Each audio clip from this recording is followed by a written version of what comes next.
to Sophia's chemistry class. Today we're going to be talking about equilibrium. Equilibrium is a state in a chemical system where the reaction is simultaneously moving forwards at the same rate that it's moving back. This means that even though there are very small microscopic changes occurring, there are no actual observable change that we can note down. You can use the analogy of a house party, where people are leaving a party at the same rate that new people are walking in, meaning the actual people present changes, but the number of people remains, and that's what we're taking note of. And it also means that equilibrium is only possible in systems that are reversible. Now, the behavior of equilibrium systems can be explained and predicted using Le Chatelier's principle, which states that a disturbance in equilibrium will cause the entire system to shift in a direction that will reverse the change. And that disturbance could be caused by a change in concentration, temperature, volume, or pressure.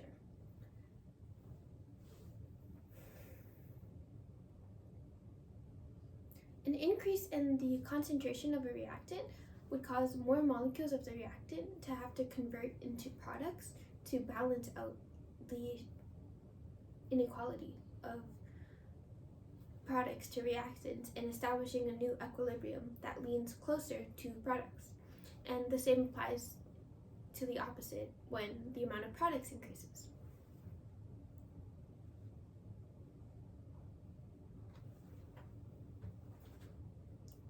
Recall the previous unit where we discussed energy being consumed or produced in an endothermic or exothermic reaction.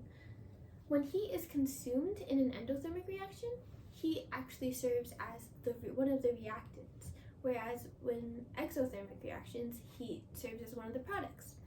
This means that when we're talking about a change in heat inside of a system and how it affects the overall equilibrium, if in an endothermic reaction where heat is treated as a reactant, it means that there are more reactants, the amount of reactants increases, therefore the equilibrium shifts towards the products.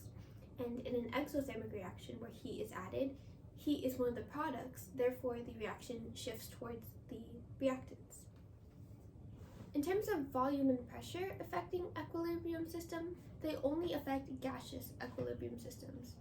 And they affect it in the way that the system is always trying to limit the amount of pressure acted upon it, and as pressure increases, the volume decreases, since the two are inversely proportional.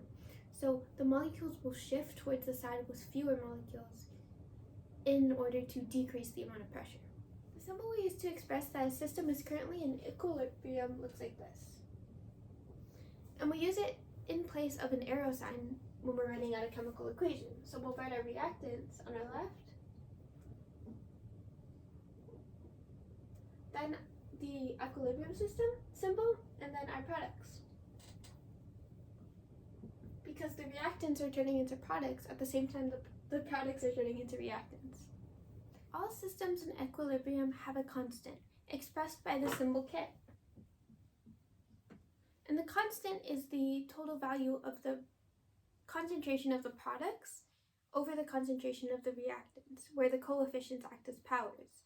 And we use the concentration value of K, which has no unit, to figure out the concentrations of the initial reactants and the resulting products and their concentrations at equilibrium. K can be calculated simply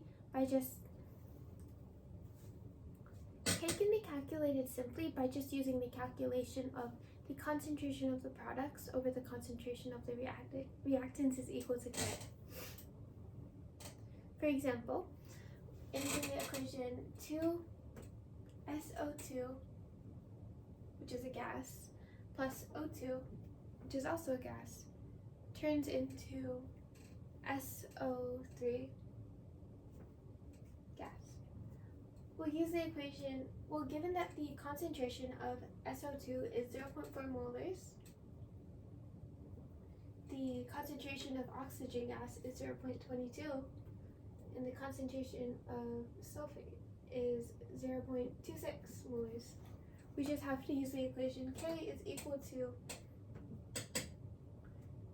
the concentration of our product, SO3, squared, because it has a coefficient of 2 over the concentration of sulfite squared, hyposulfite squared, because again it has a coefficient of 2 times the concentration of oxygen gas with no power, because oxygen just has 1 mole in order for the reaction to be successful. So we just plug in our values.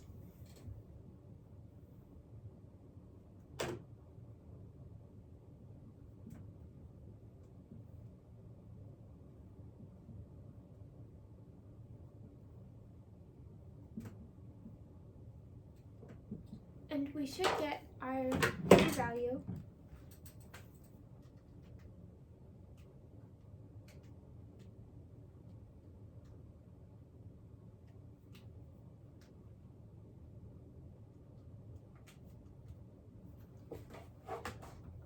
of 1.9. Remember, K doesn't have a unit. However, if we were to go backwards and if we were to try to find the concentration from the K value, we have to do something called an ice table.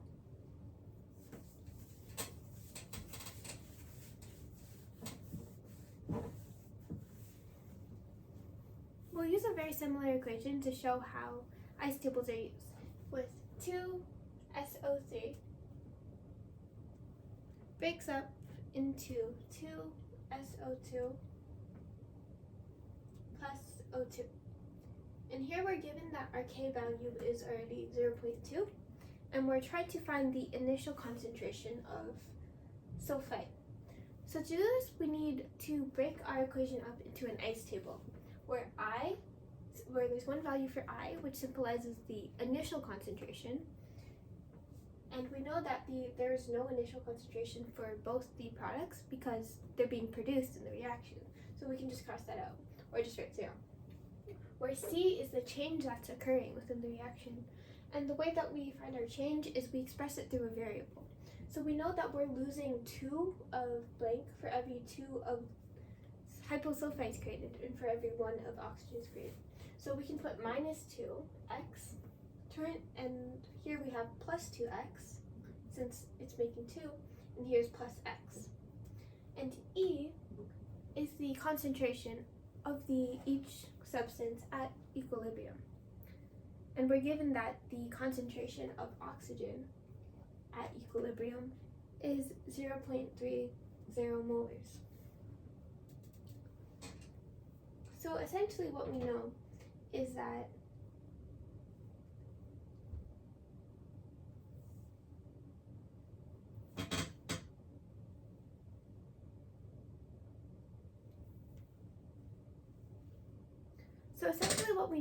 is that 0 plus x for oxygen became 0.3. So we already know that x equals 0.30 molars. And from that we can find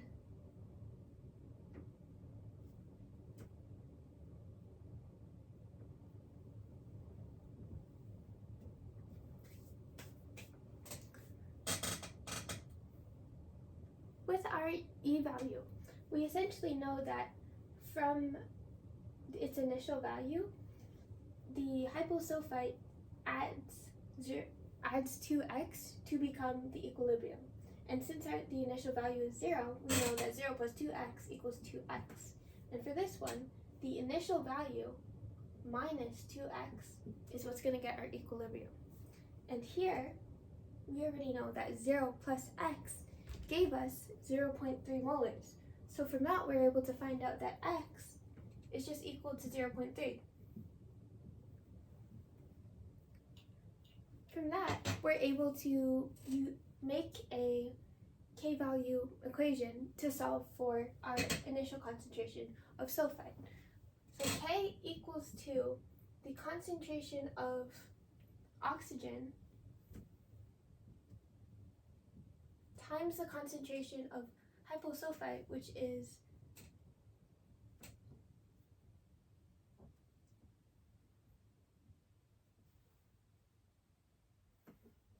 I'm putting it at 0.6 because it is 2 times the initial value. Also, squared. Because if you'll remember that the coefficient meaning 2 means that this needs to be multiplied by a power of 2 over 1 minus 0.6, also squared, because it also has a coefficient of 2. And where k is equal to 0.2. So if you just plug that into your calculators, you'll be able to find the value.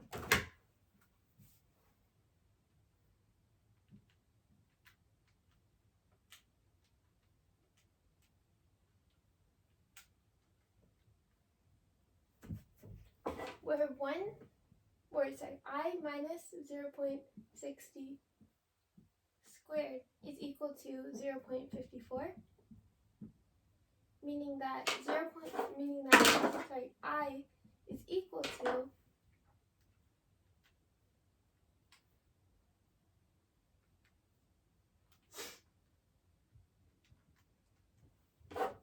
1.33. It's important to note that only substances in a gaseous or aqueous states are applicable in the equilibrium constant equations, since the concentrations of liquids and solids are. The final thing we'll be talking about today is acid-base reactions in relation to equilibrium. Essentially, acid-base reactions are capable of reaching equilibrium depending on the strength of the acid or base. Remember that Bronsted-Lowry acids are substances that donate a proton, and Bronsted-Lowry bases are substances that accept protons. Depending on the strength of the acid or base, a strong Bronsted-Lowry acid completely donates all the protons it's able to, and a strong Bronsted-Lowry base accepts all the protons it's capable of, whereas a weak one is only able to donate or accept very few.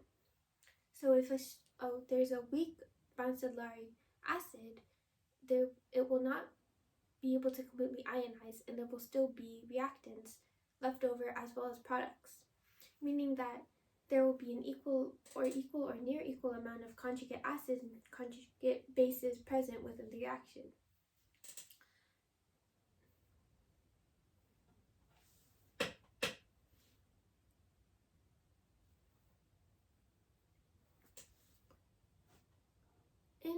In an acid-base equilibrium, instead of just using the K value, we use Ka and Kb, although we're still able to use the same equation.